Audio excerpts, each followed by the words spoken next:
From KUNC and the NPR network, this is In The NoCo. I'm Erin O'Toole.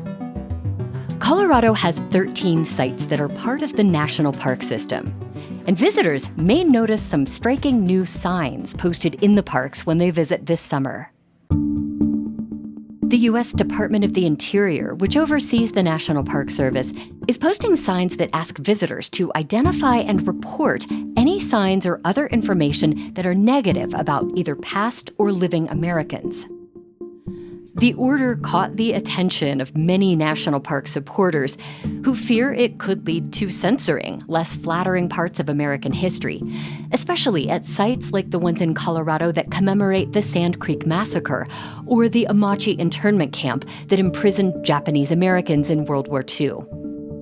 Tracy Coppola is Colorado's Senior Program Manager with the National Parks Conservation Association, a nonprofit that advocates for the national parks but is not part of the Park Service. Tracy talked with me about the impact this policy could have for visitors as well as rangers and educators at the parks. Yeah, in Colorado, every single park unit will be affected because now more than 2/3 of our parks nationwide are dedicated to America's history.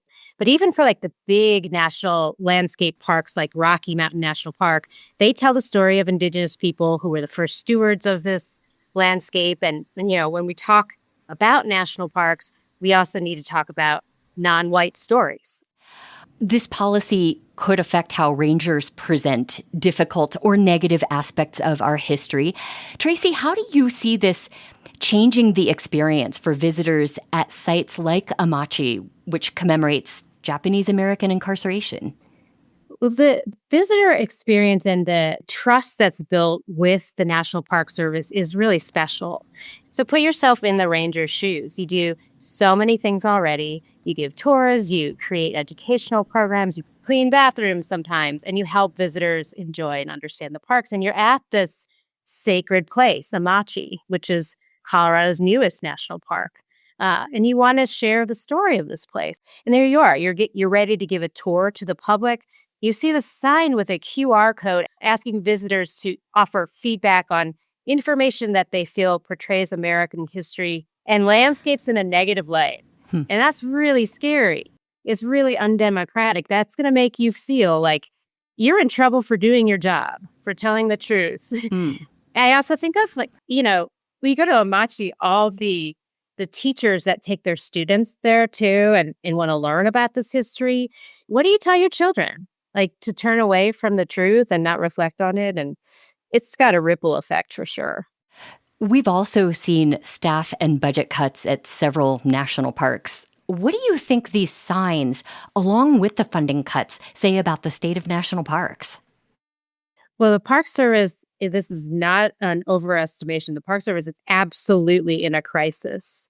The assault on the Park Service started on day one of this administration, and it's really hanging on by a thread. There are so many points of trauma that Park Service has gone through, and amid a staffing, a hiring freeze, massive budget cuts, over $1 billion would be cut from the president's proposed budget to the National Park Service.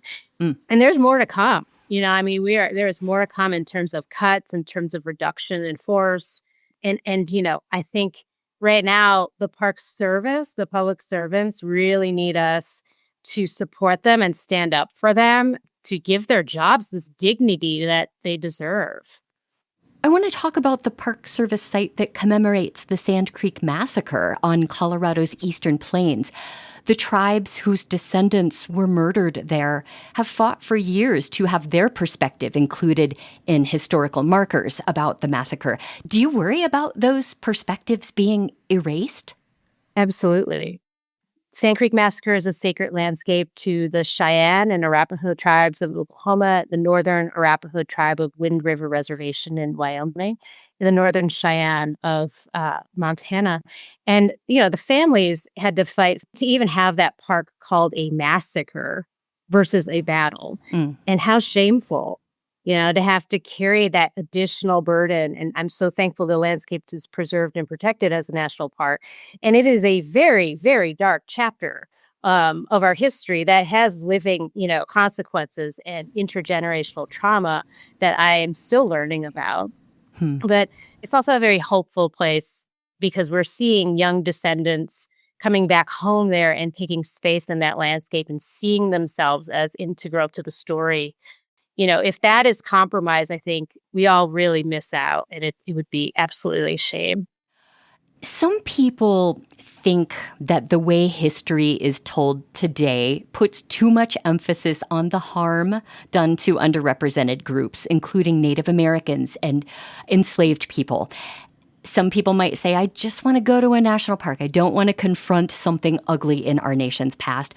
What is your take on that?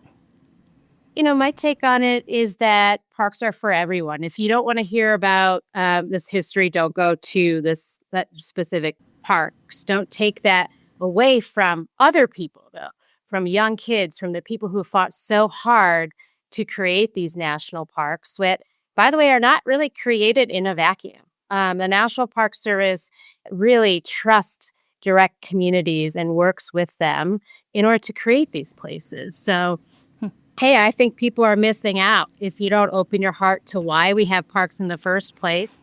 Certainly, you can go and have refuge and beauty, and I think that's very important. But there is also a whole other part of the reason why we have national parks, and it's to tell all stories and represent all people here. How do you balance people's comfort level or their desire for nostalgia with the need to tell difficult truths about American history? I think that there's space for both in our national park system. I mean, that's why it's such a beautiful system and one we really need to protect.